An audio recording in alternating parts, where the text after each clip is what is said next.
ओशो के हिसाब से गरीबी को कैसे गरीबी से मुक्ति कैसे पाई जाती है किसी देश में कैसे पाई जा सकती है? उसका क्या सबसे पहले तो मैं आपको ओशो की किताब पढ़ने का निवेदन करूँगा, वो है समाजवाद से सावधान, बिवेयर ऑफ सोशलिज्म।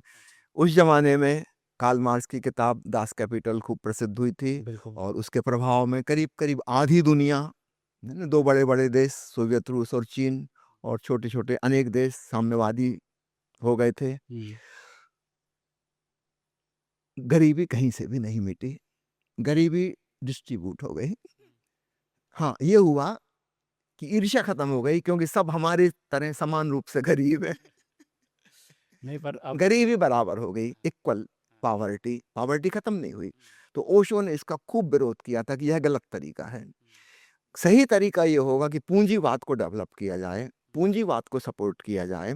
ओशो ने ऐसी अद्भुत क्रांतिकारी बातें कही, उदाहरण के लिए इनकम टैक्स का जो सिस्टम है, आप कम कमाओगे तो आपसे कम परसेंट लेंगे, ज़्यादा कमाओगे तो और ज़्यादा परसेंट लेंगे, और ज़्यादा पैसा कमाओगे तो और ज़्यादा परसेंटेज आपसे टैक्स वसूल लेंगे। ये सिस्टम अमीरी के अगेंस्ट में है। ये आपको प्रोत्साहित नहीं करता कि आप और ज़्यादा मेहनत करो, किस लिए करो? अगर सरकार ही सब छीन लेगी, तो काहे के लिए मेहनत करो? जहाँ हो उसी में खुश रहो। ये गरीबी की तरफ ओरिएंट करता है। ओशो कहते हैं सिस्टम उल्टा होना चाहिए। जो व्यक्ति जितना ज़्यादा कमा रहा है, आखिर वो कमा के ले कहाँ जा रहा है? सब यहीं छोड़ के जाएगा ना। वो जो कुछ भी उसने क्रिएट किया, उसकी फैक्ट्री, उसकी दुकान, उसके मकान, जो कुछ भी उसने डेवलप किया है, हुँ, आखिर एक दिन वो तो चला जाएगा, लेकिन उसकी सब चीज़ें तो यहीं रहेंगी। इसके फेवर में होना चाहिए कि हम इसको प्रमोट करें कि वो और कमाए और मेहनत करे, उसके अंदर प्रतिभा है धन कमाने की, उसको प्रमोट करना चाहिए। हुँ, तो इनकम टैक्स जिस ढंग से सरकार वसूल रही है, मैं तो इसके और भी आगे एक बात सोचता हूँ, अगर इनकम टैक्स लेना ही बंद कर दे सरकार की टोटल जो इनकम है उसका केवल 20% इनकम टैक्स से आता है, अच्छा, ओनली 20%, अच्छा। है ना? आप फिगर में देख लीजिएगा। तो कोई छोटी-सी चीज़ है, 1/5वाँ हिस्सा है। सरकार कमाने के अन्य उपाय कर सकती है। सरकार के पास पूरी ज़मीन है देश की, पूरी हवा है, पूरा पानी है, पूरा आकाश है। आप उसको कन्वर्ट करो ना मनी में। इनकम टैक्स मत लो, ताकि लोग इनकम कर कमाने में उत्सुक हों, है ना? अभी एक संकोच रहता है कि हम कमाएँ क्यों? इससे ज़्यादा मेहनत हम क्यों करें? हुँ, लोगों को प्रमोशन मिलना चाहिए कि वो और कमाएँ और कमाएँ। इसका लाभ क्या होगा? पहली चीज़ तो ब्लैक और व्हाइट मनी खत्म हो जाएँगी। अगर इनकम टैक्स नहीं है, इनसे बचने के लिए सब कुछ है। तो ब्लैक मनी का कोई मतलब ही नहीं बचा। अचानक अरबों रुपया जो बंद पड़ा है तिजोरियों में सड़ रहा है, वो मार्केट में आ जाएगा, फ्लो में आ जाएगा। और याद रखिए कि अंग्रेजी में अपन पैसे को बोलते हैं करेंसी। करेंसी का मतलब होता है that which is in current, current flow में है। हुँ, मैं आपको देता हूँ, आप किसी और को देते हैं, आप वो किसी से कुछ खरीदता है, घूम फिर के फिर मेरे पास भी आता है। हुँ, वो जितना ज़्यादा फ्लो करेगा, हम उतने ही अमीर होते जाएँगे, क्योंकि उतनी बार मेरे हाथ से भी तो गुज़रेगा। जितना मैं खर्च कर पाऊँगा, उतना ही मैं कमाऊँगा और खर्च करूँगा। करूँगा क्या कमा-कमा के? खर्च ही तो करूँगा। अभी क्या है, ब्लैक मनी के रूप में वो डेड मनी हो जाती है, as if it is not money. उसका होना ना होना बराबर हो गया। एक आदमी के पास 10 करोड़ का सोना है, वो ज़मीन में गड़ा के बैठा है और रहता है गरीबी से है। तो उसके पास 10 करोड़ का सोना है अथवा नहीं है, इसकी तो कोई वैल्यू बची ही नहीं, वो तो उपयोग करता नहीं, गड़ा हुआ रखा है। ये डेड मनी बाहर आ जाएगी अचानक।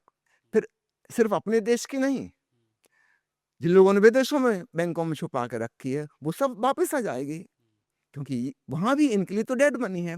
अधिकांश अमीरों का पैसा जो स्विस बैंक में है, ये लोग उसका उपयोग कभी नहीं कर पाएँगे, मर जाएँगे और इनके बच्चों को वो कभी मिलने वाला नहीं, वो सब स्विस का ही हो जाएगा। अगर इनको पता चल जाए कि हम यहाँ खर्च कर सकते हैं, हम पे कोई हमसे पूछेगा ही नहीं कहाँ से आया पैसा, हुँ, क्योंकि इनकम टैक्स खत्म हो गया। हुँ, वो सारा पैसा अरबों, खरबों रुपया विदेश से यहाँ आ जाएगा। और जब बाहर के लोगों को पता चलेगा कि भारत की सरकार टैक्स लेना बंद कर चुकी है, अचानक दुनिया के बड़े-बड़े पूंजीपति इंटरेस्टेड हो जाएँगे कि यहाँ हम अपनी इंडस्ट्री इन्वेस्ट लगाएँ, यहाँ हम इन्वेस्ट करें, क्योंकि हमको कोई टैक्स नहीं देना पड़ेगा। हुँ, वो आएँगे, रोज़गार मिलेगा और हमारे यहाँ की डेड मनी ही अगर बाहर निकल आए, तो वो जाएगी कहाँ? या तो मार्केट में फ्लो होगी या बैंकों में जमा होगी। बैंकों में हुई जमा तो भी सरकार के पास पहुँच गई, समहाउ। है ना? सरकार उसका यूज़ कर सकती है या मार्केट में फ्लो होगी और जितनी ज़्यादा फ्लो होगी उसकी करंट रेट जितना बढ़ेगा उतना ही ज़्यादा हर व्यक्ति रिच हो जाता है। अभी एक कल्पना करें, एक गाँव में 10 आदमी रहते हैं, सबके पास 10-10 करोड़ रुपए हैं, मगर सब कंजूसी में जी रहे हैं। कोई कुछ खर्च नहीं करता, मिनिमम बस खाने-पीने लायक खर्च करते हैं। इस प्रकार वो ज़िंदगी बिता सकते हैं और सब गरीबी में रहेंगे। अगर ये सब अपने पैसे का उपयोग करें, कुछ ना कुछ क्रिएट करेंगे।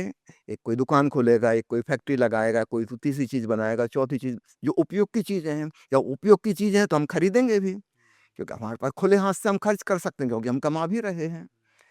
तो खुले हाथ से जब खर्च करेंगे 10 आदमी तो इन्हीं के आस-पास इनके बीच में तो फ्लो होगा ना। मैं आपसे कुछ खरीदूँगा, मेरे काम की चीज़ आप बना रहे थे, तो अब मैं जो बना रहा था, वो आप लेंगे, कोई दूसरा व्यक्ति लेगा, तीसरा व्यक्ति लेगा। तो वो जो डेट पैसा था, वो दिन में 10 बार रोटेट कर जाएगा। अगर मेरे हाथ से 1-1 लाख रुपया 10 बार निकल जाता है, तो 10 लाख रुपया रोज़ मैं खर्च कर रहा हूँ, 10 लाख रुपया रोज़ कमा रहा हूँ, मेरी इनकम कहाँ पहुँच गई? यद्यपि है टोटल रुपया उतना ही, अगर हम उसको पकड़ के बैठ जाते, डेड मनी बना लेते, तो हम सब गरीबी में जीते। बिल्कुल। तो टैक्स सिस्टम खत्म हो, सरकार अपनी कमाई के अन्य साधन करे और टैक्स अगर रखना है तो बहुत मिनिमम, कि किसी को भी चोरी करने का ख्याल ना आए।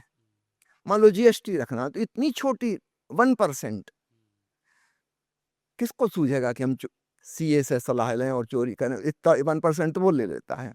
मान लो प्रॉपर्टी खरीदनी है, अब सरकार इतना ज्यादा पैसा उस पर ले रही है रजिस्ट्रेशन का, ये आप रजिस्ट्रेशन क्या कर रहे हो? किताब पे लिख के एक साइन कर रहे हो। जिस दलाल ने प्रॉपर्टी बिकवाई उसने मेहनत की है 2-4-6 महीने, है ना, तब जाके उसको 1% मिला। वही सरकार किस बात का 7-8% ले रही है? आपने क्या किया था इसमें? स्टैम्प ड्यूटी सिर्फ देना। कागज पे लिख के दस्तखत करके आपने उसको रजिस्टर किया है। इसका कितना लोगे? इसका एक क्लर्क के छोटे से काम का 10 मिनट का काम है एक क्लर्क का, इसकी कितनी कीमत हो गई? काश उसको मिनिमाइज कर दें बिल्कुल, है ना, तो हम पाएंगे ब्लैक मनी खत्म ही हो गई।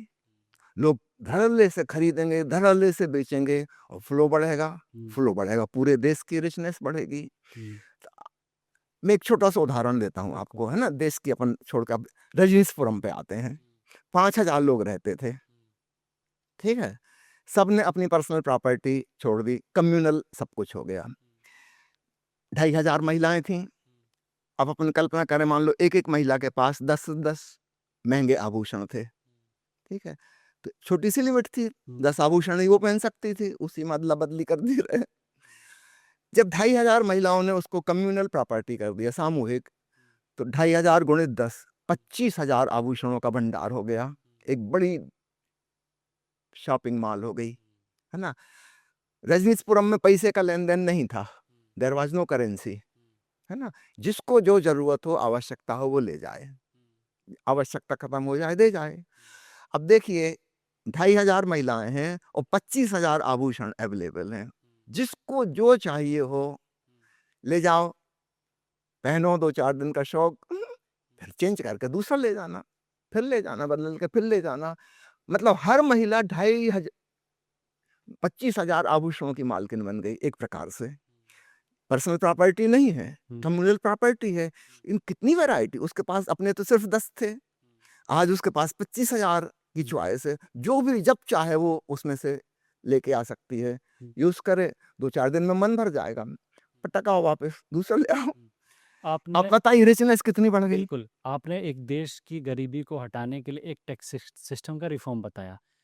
रजनीशपुरम की बात करी तो उसी पे बात कर लेते हैं। क्या वो एक ऐसा यूटोपिया था, एक ऐसा आइडियल प्लेस था और उसकी प्रेरणा कहाँ से मिली थी? कौन-कौन सी कुरीतियाँ या कौन-कौन सी मैल प्रैक्टिसेज़ ओशो ने अपने देश में या यूएस में देखी थी जिसको कंसीव करके या जिनसे सीख करके वो रजनीशपुरम की पूरा मैं और उदाहरण देता हूँ, एक जो समझ में आ गया आपको कि अगर हर महिला अपने 10-10 आभूषणों को पकड़ कर रखती तो उसके पास केवल 10 होते, ठीक है।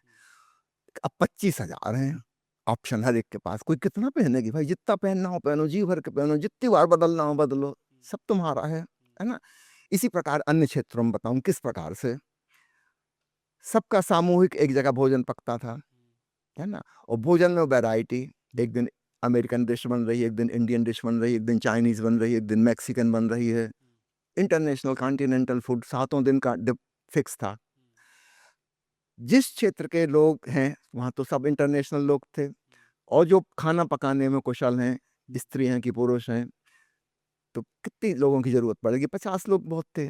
उस कम्युनल किचन में 50 लोग बहुत थे, बाकी सब मशीनों का काम था, बड़ी-बड़ी मशीनों में सब चीज़ें हो रही थी, आदमी का काम तो बहुत कम है। जो एक्सपर्ट कुक है ना, जो चाइनीज़ डिश बनाने के एक्सपर्ट हैं, वो फलाने दिन जाके कुकिंग करेंगे। जो इंडियन डिश बनाने के एक्सपर्ट हैं, वो लोग उस दिन जाके अपने दिन पे जाके अपना भोजन पकाएँगे। दी बेस्ट भोजन सबको मिलेगा, है ना? इतना अच्छा खाना घर की गृहिणी सब तो नहीं बना सकती। अब कितना मुसीबत है, आप देखिए एक परिवार में 4 या 5 लोग हैं, मान लीजिए एवरेज, उसमें एक गृहिणी बेचारी पूरी दिन भर इसी में लगी रहती है, खाना पकाने में, है ना? और ज़रूरी नहीं कि वो कोई बहुत कुशल हो खाना पकाने में, सब लोग तो नहीं हो सकते हैं, है ना? सबकी अपनी-अपनी कुशलताएँ हैं।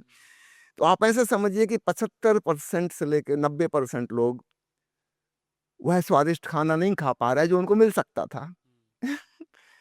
क्योंकि किसी की माँ खाना पकाती तो माँ को लिमिट होगी ना, उसको कितना खाना पकाना आता है। जो वो अपनी माँ से वो सीखी थी, नानी से, दादी से सीखी थी, उतनी उसको आता है, उससे ज़्यादा तो नहीं आता, है ना? जब हम इंटरनेशनल कम्यून में 5,000 लोग रह रहे हैं, हम कितने प्रकार का भोजन कर रहे हैं, जो कि किसी 5 या 7 स्टार होटल में भी नहीं मिलता, आम आदमी को। देखिए, चीज़ें तो वही हैं, गेहूँ, दाल, चावल, सब्ज़ी, वही मसाले लगने, वही नमक, शक्कर लगना है, लेकिन कितनी वैरायटी बन सकती है, कितनी रिचनेस आ सकती है खाने में, और हमेशा कुशल लोग बना रहे हैं, और उनकी गिनती कितनी कम हो गई, 5,000 लोगों का खाना 50 लोग बना रहे हैं, इससे ज़्यादा की ज़रूरत है नहीं। सब लोग मिल-जुल कर काम कर रहे हैं, और इसमें हमेशा वो लोग बना रहे हैं जो उस काम में कुशल हैं। तो हमेशा दी बेस्ट फूड हम सबको खिला सकते हैं, और कितने लोगों का काम बच गया? वो फालतू दिन भर खाना पकता रहता है, हर घर में खाना पक रहा है। हर मोहल्ले में छोटा-छोटा हो सकता है, मान लो एक कॉलोनी है ना? 50 मकान है वहाँ, 50 महिलाएँ तय कर लें, भई इसमें से 5-7 महिलाएँ जिनको अच्छा खाना पकाना आता है वो बनाएँ। बाकी को शौक है, बारी-बारी से सबको मौका दें। इस सबको रोज़ खाना पकाने की क्या ज़रूरत है? और दूसरे काम करो ना तुम।